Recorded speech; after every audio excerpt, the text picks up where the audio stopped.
सही बच्चों को नमस्कार। बात हो रही है सिंगेज अलजेब्रा की, जिसके चैप्टर 8 बाइनोमियल थ्योरम की हम बात कर रहे हैं, जिसकी कंसेप्ट एप्लीकेशन एक्सरसाइज 8.2 की हम बात कर रहे हैं। तो देखते हैं उसका नेक्स्ट क्वेश्चन।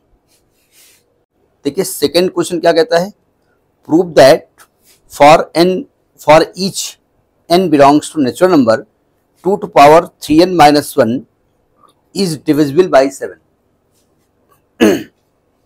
यानी यहां पर एक टर्म है 2 to power 3n minus 1 और n यहां पर नेचुरल नंबर है। 1 हो सकता है, 2 हो सकता है, 3, 4 कुछ भी हो सकता है।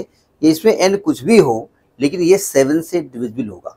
अगर याद हो आपको तो यही कंसेप्ट आप mathematical induction, principle of mathematical induction के मेथड से भी आप सॉल्व करते थे। n को 1 लिखते थे, फिर आप k लिखते थे, फिर k+1 के लिए प्रूव करते थे, याद है ना।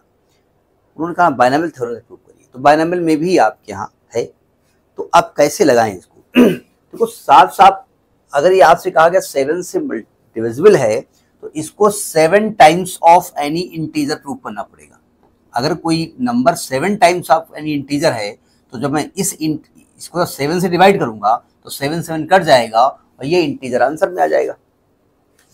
तो अब 7 टाइम्स ऑफ लाने के लिए सब एक तो 2 इसके पास 7 है नहीं, हमको इसको तलाशना पड़ेगा कि भाई इसके पास 7 रहता नहीं रहता कि तो 7 तो कंटेन कर नहीं रहा।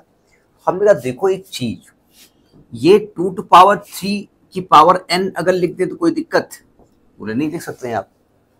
ये हो गया 2 दूनी 4 दूनी 8, 8 की पावर n, यानी 8 को लिख सकते हैं 7 + 1 या 1 + 7 लिख दो, आपका जो मर्जी हो। 1 + 7 लिख दो, अच्छा लगेगा। 1 + 7 लिख दें इसको कि पावर n, कोई दिक्कत? अब आपने क्यों लिखा भाई? अब हमारी मजबूरी है, 7 की डिविजिबिलिटी है तो 7 को इनवाइट करना पड़ेगा ना। जिसके पहले क्वेश्चन में आपने पढ़ा होगा कि वहां पर 0 की मजबूरी थी तो हमने 99 की जगह 100 - 1 लिखा था। अब यहां पर x + a की पावर n से इसको एक्सपेंड कर दो तो क्या होगा?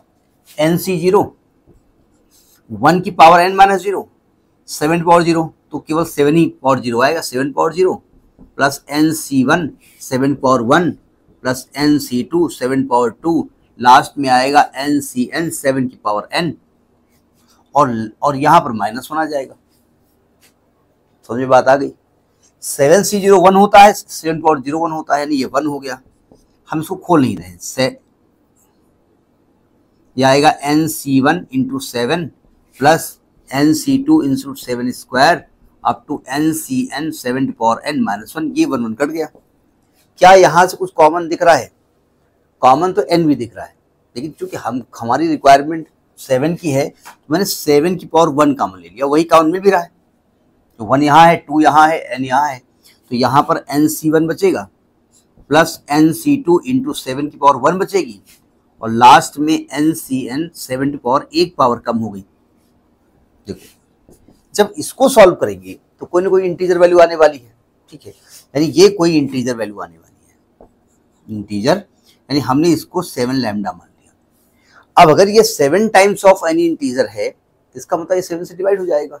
तो this shows that is divisible by 7।